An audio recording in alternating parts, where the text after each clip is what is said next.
Hello friends, welcome to ஆரோக்கிய ரகசியம். இன்னைக்கு நம்ம என்ன பார்க்க போறோம் அப்படின்னா மூச்சடைப்பு பத்தி தான் பார்க்க போறோம். மூச்சு திணறல் ஏன் வருது அப்படின்றத பத்தியும் அதை தடுக்க நம்ம என்ன செய்யலாம் அப்படின்றத பத்தியும் நம்ம இன்னைக்கு பார்க்கலாம். இந்நோய் பொதுவாக சளி மிகுதியால் ஏற்படுகிறது. இந்நோய் குணமாகவும் வராமல் தடுக்கவும் உடலில் சளி ஏற்படாமல் பார்த்து கொள்ள வேண்டும். மேலும் நாடு சுத்தி என்னும் மூச்சு பயிற்சி தினம் அதிகாலையில் நல்ல காற்றோட்டமான இடத்தில் செய்து வர வேண்டும்.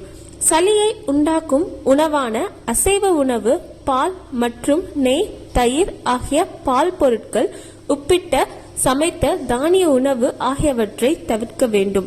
3 வேளைகளும் இயற்கை உணவு உண்பது நல்லது. இல்லையெனில் காலையும் இரவும் இயற்கை உணவும், பகலில் ஒருவேளை மட்டும் உப்பில்லாதது அல்லது உப்பு மிக குறைவாக சமைத்த காய்கறிகள், கீரைகள், எண்ணெயில்லா சப்பாத்தி உண்டு வரலாம்.